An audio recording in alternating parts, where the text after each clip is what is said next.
And that's why you never put a VHS in if you don't know what's on it. Oh, yeah. Oh, my goodness. Hey, welcome back, everybody. Yes, we're here for another episode. You don't want to know what that discussion was about, folks, but yes.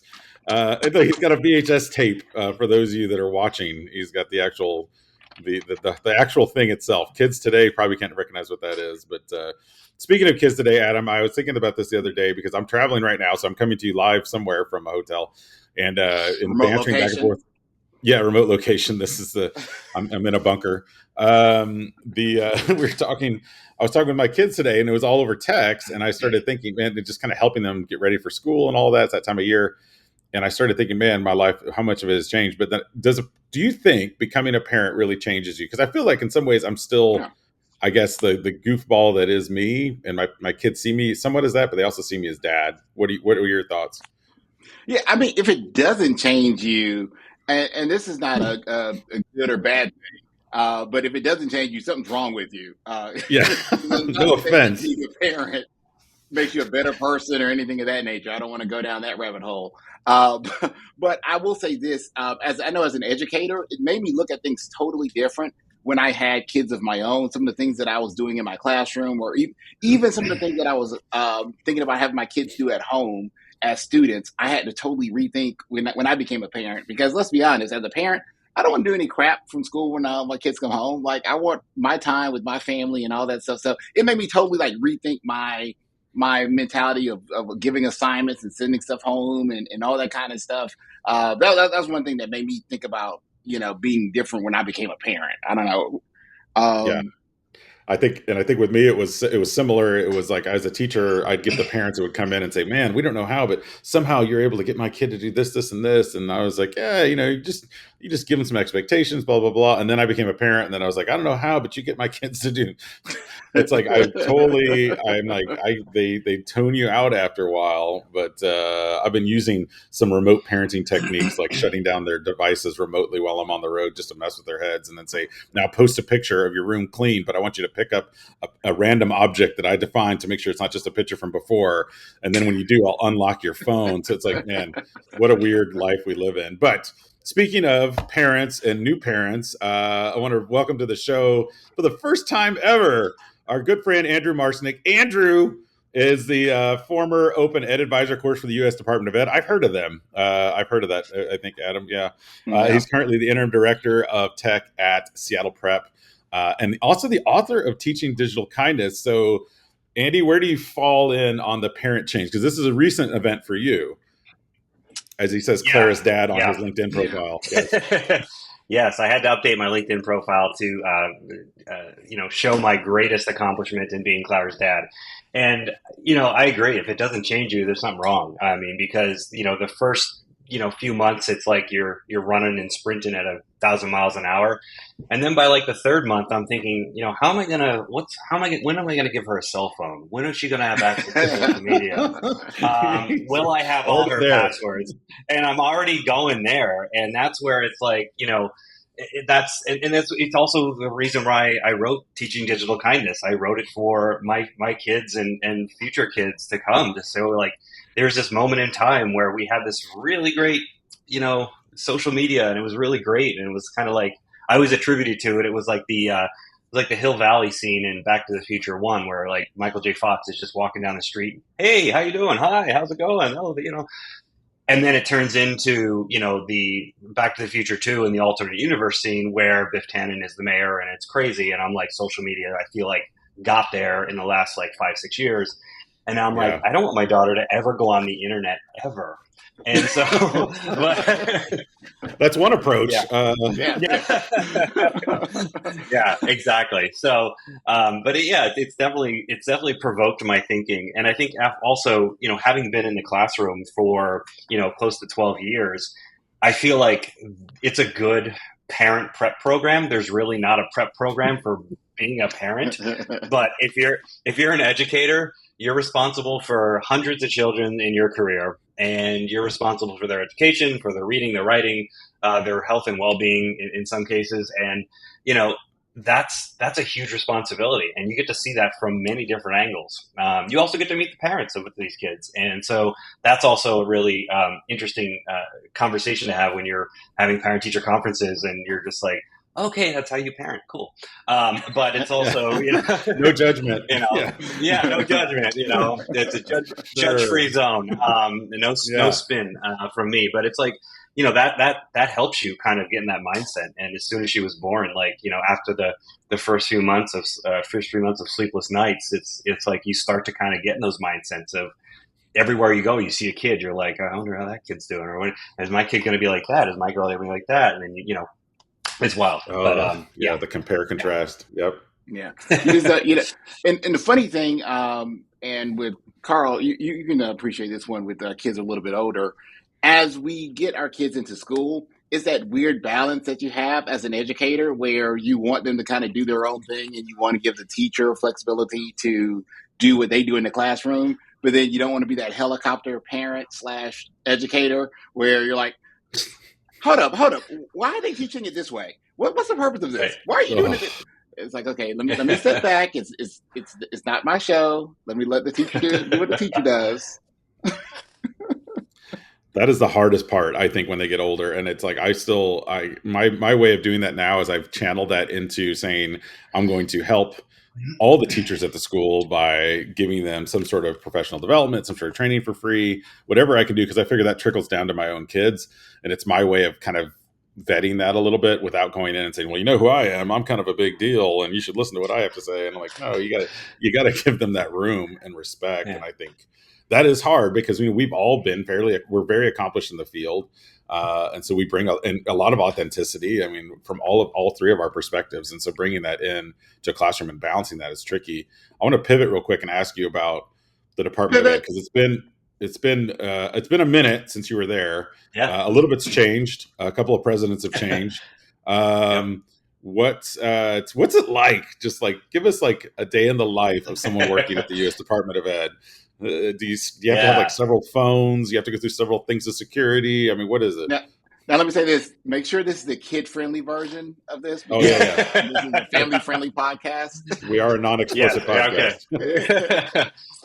So I think the best analogy is, have you ever, like, you and your buddy when you're young, you kind of line up and you race and you try and sprint down the street to see who's going to win. So it's kind of like that, but imagine there's a fire hose on the other end and you're sprinting as fast as you can, but you're also just drinking from a fire hose and trying to cross the finish line. That was what it was like. And, I had never worked outside of a school building in my entire career, and except for my 1 year, 2015 through 2016, at the U.S. Department of Education, where I helped work on and move forward the President Obama's Connect Ed plan that really focused around equity of access for broadband connectivity, devices for students, and resources and training materials for schools and students. Also really big on supporting open educational resources, trying to lower the cost of textbooks both in higher ed and in K-12. And so, it was a lot of learning on the fly. It wasn't, I didn't have an orientation. I didn't have, a glossary of acronyms that everyone uses and how you need to interact with all the different agencies and departments. My second week there, I was at the White House.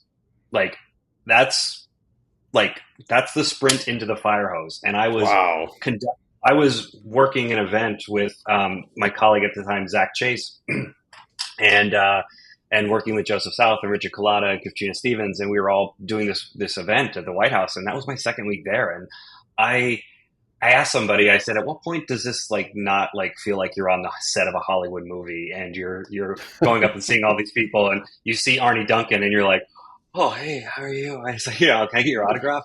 And, it's, you have to, but I'll also say on the other end of that, it wears off very quickly. And in no time, by my first month in there, I was already locked in. I was saying stuff like OMB and, this and that, and saying different, different terms and EEOB is where we have our White House events, of course, so, and, I was today years old when I learned that. Yeah. That would be the Eisenhower Executive Office building. Thank you. Used to I mean, of course. Yeah, it used to be the old Department of War building. For a little Washington history for you there. You're going to the EEOB? Yeah, you know me. That joke might have been made a few times. Yeah, a few times, I imagine. Yeah. So yeah, that's what it was. I mean, it was a sprint, but I've never been more proud of the work I did with my team there, and it was definitely a high point in my career where I just felt like, I was working with really smart, really great people. And the one thing I think every educator across the country needs to feel good about is that there's a lot of former educators. Everybody in there is working hard and trying to support public education and all the educators and students and anybody who works in a school across the board. And was really something that I didn't expect, because I thought I was going to be around a bunch of bureaucrats and lifelong, service politicians, and I was completely thrown off by that. So that was one of my biggest surprises about that. So yeah, I mean, it was an amazing experience, and if you asked me to do it again, I'd do it in a heartbeat. So yeah. I mean, you made it in and out, and you weren't even in a scandal. I mean, so congrats to you. Didn't see you on that we know of. Well, he covered his tracks well. Yeah, the scandal thing, and I think it's interesting, and this kind of ties in your previous work, of course, working with the U.S. government, and then, of course, education has been somewhat politicized. I mean, it's always been somewhat, but now it seems more so. And now we have, I just found out recently that in November, we're having a presidential election, which I was surprised to find out. No kidding. They just said it. They said it on the news. So it must be true. with AI and social media and all of this, what do you think the impact of all this will have? It's already had, AI especially has had some impact on some things. What do you predict the next where we're recording this in mid-August, what the next 2.5 months will look like?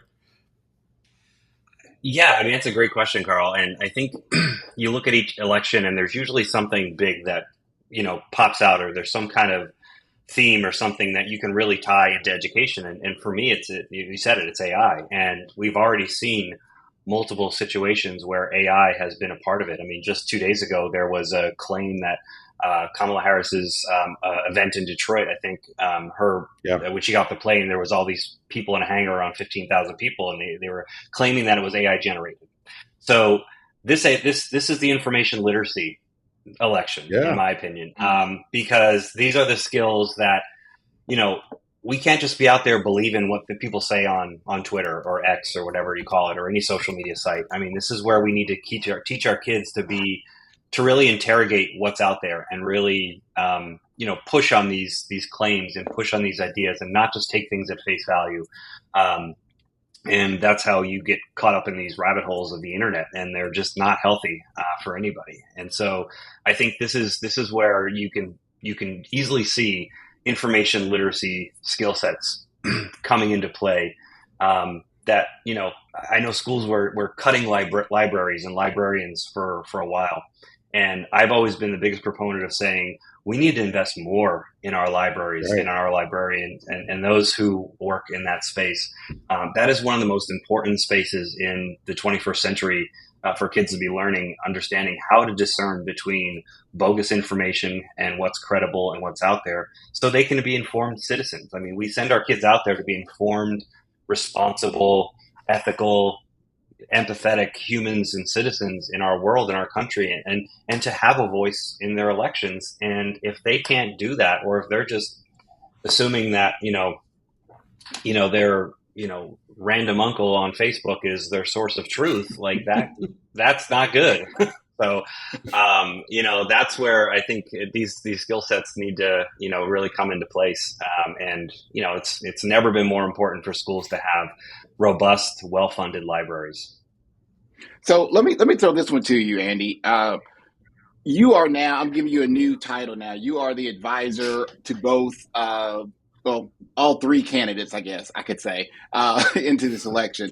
What would you advise them would be the top three educational things that they need to focus in on in their campaign or their promises that they'll make to the Americans that are out there voting? Yeah, and I think the first place I would start is kind of it's an ellipsis that has really kind of continued on from my work in 2015, 2016. Is an equitable education for all students. I mean, can we stand up in front of a crowd at an event and say, every kid in this country has the same education. They're all getting it on equal footing. They're all running the race with the same pair of shoes. And we finally did it. The digital divide is closed. It no longer exists. And every kid has access all time, anytime. We can't say that yet. Much like we can't say that every kid in this country has a hot meal every day. Mm-hmm. And so I still think there are basic fundamental rights and freedoms that our kids still don't have in this country. And I know that's a huge uphill climb, but it's something where I think we need to start there. And then, obviously everything around AI and social media. I mean, the Surgeon General's report that came out last summer or last May, which you heard a lot about in Jonathan Haidt's book, The Anxious Generation. And I allude to in my book as well, Teaching Digital Kindness, is that, we've had post-pandemic, we had a couple things happening. We had all the gross inequities of education rising to the top. When every kid had to go home, every kid had to need access in the same way. And it was incumbent upon our tech in departments and schools to help support this. I was part of a tech department that helped support that at a very well-resourced school. And I'll tell you this, that even in the independent school world, there are students that don't have the same access, and the disparity is even bigger. Mm-hmm. And I think that's a huge thing. And then the second thing is that we had all these kids, just spending and living their lives online. And it just was, it created these bad habits and exacerbated a lot of bad habits. And I think we need some kind of a digital reset and to really pause and reflect on where we are in education with technology and then where we're going to go. Because there was also some really good learnings that came out of the pandemic that, mm-hmm. around remote work and how we can be more efficient using remote, tools and activities to support students and provide more technology across the board.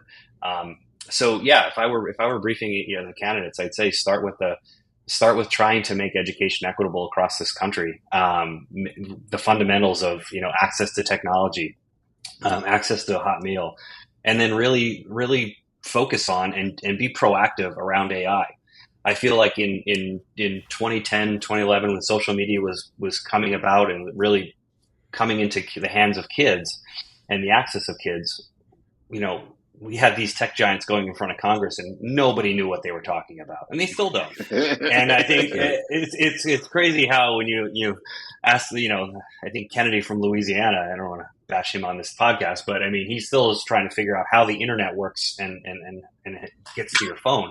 So that's interesting. So, I mean, I think we need to really, be proactive around the AI discussion, which the Biden administration has already done that. And I think we need to continue that conversation by putting the guide rails and helping schools navigate this very tricky, ever-moving topic of AI.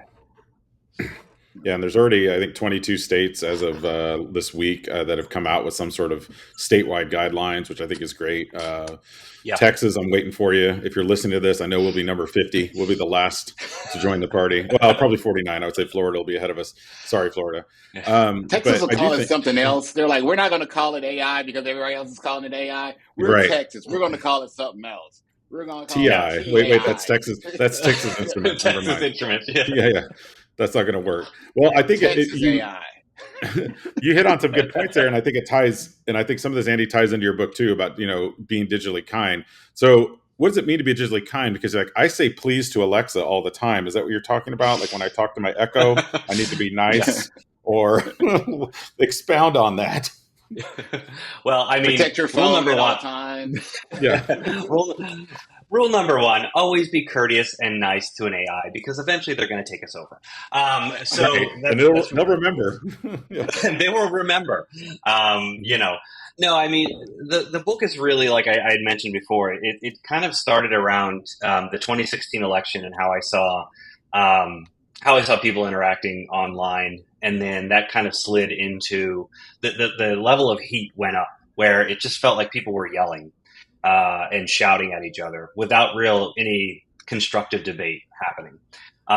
This kind of led into the pandemic and what happened with George Floyd and how all of a sudden we were all living online and we were all just still yelling online or, saying Black Lives Matter. And then you had one side saying they don't matter, Blue Lives Matter. And it was crazy. And it was like, again, I go back to that analogy of like, I felt like I had left Hill Valley, in Back to the Future 1, and I went into that alternate universe and I woke up and I'm like, this isn't what I remember. And I mean, I met both of you through social media. In my first book, I talk about how I got one of my first jobs in ed tech because of social media, because of connecting with Patrick Larkin and Eric Conti at Burlington Public Schools and helped them roll out a one-to-one iPad initiative in 2011. And so, and I taught my students how to be, take agency of your voice and be proactive online. And that all just started to switch. So my book is not about, you're not going to see anywhere in my book where I'm telling anybody to ban cell phones or get devices out of the hands of kids. But mine is more of a proactive approach and kind of taking that audit of yourself and your usage and having families sit down and talk about this. When we were all in school, we spent a lot of resources around, driver's ed. You couldn't even get a license unless you took a driver's ed. You practiced in the car. But we now just hand kids cell phones with unfettered access to everything, where they can hear everybody talk, where they can talk all the time, every day, and somebody is going to listen. Our brains weren't wired to really do that. And so I'm somewhere between, Jonathan Haidt and the anxious generation, where I believe, some of his 4 points of, no smartphones until high school, social media before 16. The one part I have trouble with is just like banning these phones from their existence from kids, because I feel like over the course of history, banning things have never really worked. And what my book really focuses on is strategies and resources that teachers can use day one, pick it up. Like I always joke, it's a small book. It looks like a pamphlet you get at a national park. I mean, you can pick it up and you can pull stuff from it pretty quickly. There's not a lot of robust research and, footnotes. It's right in front of you. It says, here's a 5-step plan for how you can do this. Audit your cell phone, sit down with your family. What apps are you using? And it's happening. And so part of digital kindness is also being kind to yourself with the medium, because I think we all have this tech exhaustion in some way, shape, or form. And I'll share a quick story quickly. My coach at my gym had said, he's like, hey, I read your book and I decided to take Instagram off of my phone.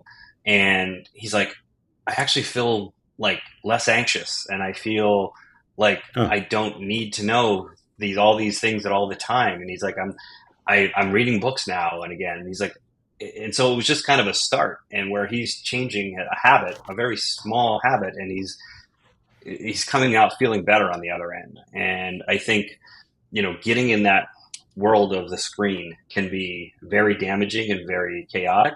But on the other hand, it can also be very profound and very useful to a lot of kids, like with our LGBT community, who find a lot of connections and resources to each other in that space. So that's where I'm like, I don't want to ban something where kids are actually finding community, kids are finding resources, and they're finding acceptance. And so that's just that's where we are now. And so that's why I wrote the book. And, I think there's another version coming soon that may be geared towards adults, because I think a lot of the bad habits start with us and head on into our children's, to kind of bring it full circle to your initial question of, how did it change you? Now, you mentioned cell phone bans in your answer just now. And we're seeing back to school, a lot of school districts now are kind of moving in that direction. I shouldn't say a lot. We're seeing more districts moving in that direction with different bans, or even treating some schools like comedy shows or concerts where they have those little bags that you can put your phones in and lock them away. So what advice would you give to a district or technology director that's contemplating going in the direction of a cell phone ban? I think if you can kind of do both, and a ban doesn't have to be something where it's like you pretend it doesn't exist and it's never going to happen, because for all those kids putting their phones in the school or into the pockets when they go into school, guess what? They're getting them back when they leave. So it's like okay, you're putting your cars in, you're putting your keys in a bucket when you go to a party. You're having a bunch of drinks. Are you going to go grab your keys? No. And so it's like this idea of we need to, going back to the actual driver's ed analogy. Like I had driver's ed in school. Like I had it as part of the curriculum. Why are we not doing this with a tool that's way more destructive, as we've seen? Why are we not having kids in school? Why is it not required curriculum that kids pass a digital driver's ed that allows them to then be responsible enough to handle this tool that has more capabilities than any tool that's ever existed in our world? You know, so it's kind of baffling to me. Like we have all these addicting things, whether it's cigarettes or alcohol. We have all these campaigns around it, but you know, when it comes to tech and kids, we just all of a sudden just want to ban it. We don't want to deal with it, and it's like that's not the right answer. The answer is yes. If you're going to take your phones away from your kids, you know, at least have them understand what's going on in the world of AI and bring these tools into the conversation and these sites into the conversation. So it's definitely not a one or the other. I think it's a both and for these schools. And if you're doing a ban, you're not wrong. I just want you to also make sure you acknowledge that these kids get their phones back. These kids will have their phones. And then the last piece I'll say is that I think schools need to do a better job including parents in the conversation. I think parents are a lot of times left out of the ed tech conversation and need to be brought in and taught how to manage these tools at home.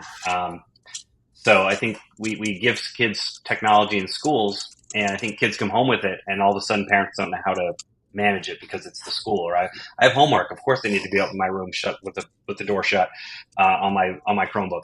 Yeah, but a parent doesn't know that, and so I think we need to help parents navigate this landscape as well. Yeah, you gave me a couple of different thoughts there too, Andy. And I think when you talk about the cell phone part, especially, you know, banning it is one way to do it, and letting them just do whatever they want is another way. Those are both probably the easiest ways. The hardest way is what you're suggesting, which is the in between, which is like, let's actually mentor, teach, guide, coach them on how to use it the correct way, and that takes time, energy, and effort from the school, but also, like you said, the parents. So I think that's the right way. I think unfortunately in this case, we're just choosing like the easy out, which is like, oh yeah, just either don't allow it or we don't really care what you do with it. And I see both in the schools I'm working with now. And the state of Indiana just did a statewide edict, I think, for banning too. So some states are starting to step in. It's funny, the pendulum and how it swings on all of this. You've made a lot of different points. I'm going to ask you this final one. This is what we ask all of our guests. And I'd be curious to hear your point of view on this, because you mentioned your coach that you talked to about de-stressing with taking Instagram off. You know, we ask all of our guests, what do you do to keep yourself undisrupted? I would say, like, out of the things in your book that you suggest, and I'm guilty of this sometimes. Like sometimes I suggest it, but I don't do it. But a lot of times I do. What is something you're doing to keep your life kind of in balance? You've got a new kid. You've got, you know, you're doing all these other things and all these other projects. What do you do to keep yourself undisrupted? Collect sneakers. Not anymore. You that.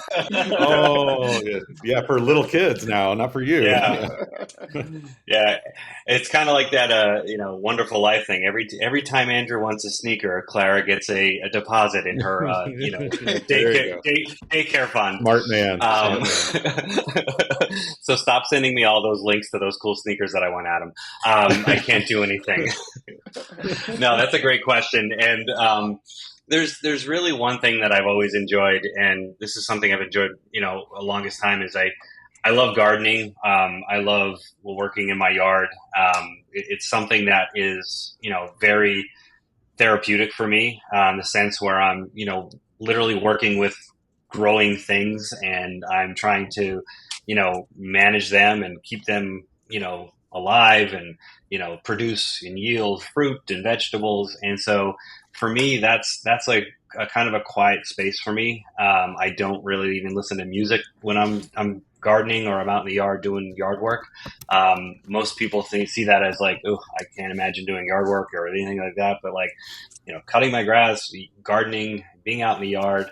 And then the second one was more recent, is just playing with my daughter, and to the point where I've had to actually take off my watch, because she sees my watch and her face lights up. So if we're all in this place where it's like, oh, we're not addicted to screens, and then like, come on, seriously, like she's 8 months old and she's like, give me that thing. I want that on my wrist. Yeah. And so I'm like, no. And I was like, you just sent a text to everybody I know, like with like 2 hand swipes. So that's why you sent me that text message. Yeah. Yeah, it was my heart. It was, so those are the two things. I mean, but it's also like, it's really hard. And I talk about this a lot in the book, and I've listened to a lot of podcasts of like, that I love this question too, that you guys just asked, like, what do you do to kind of, what's undisrupted for you? And what do you do to get offline? I think it's a good question to ask a lot of us, because I think it helps us reflect and understand, what are we gaining from scrolling through Instagram all day? And if you can answer that, like I just answered this question, then okay, cool. Maybe you're an influencer and that's how you make your job. Excellent. But if you're just scrolling and liking and looking at stuff, and then all of a sudden your bank account's empty and you're sad, so, yeah, but no, that's it for me. Getting out in the outdoors and just kind of working with my hands and working in the dirt. So, love it. The book is Teaching Digital Kindness, folks. Check it out at the Amazons. And thank you so much, Andy, for being a part of it. It's been a while. You've never been on the show. I can't believe we waited till season 8 to get you on here, but I'm glad we finally got you on here. Glad to catch up. We had to wait till you had a kid and you put out a new book. So there. Check the boxes. Andy, that's when you have to say, like, first time, long time.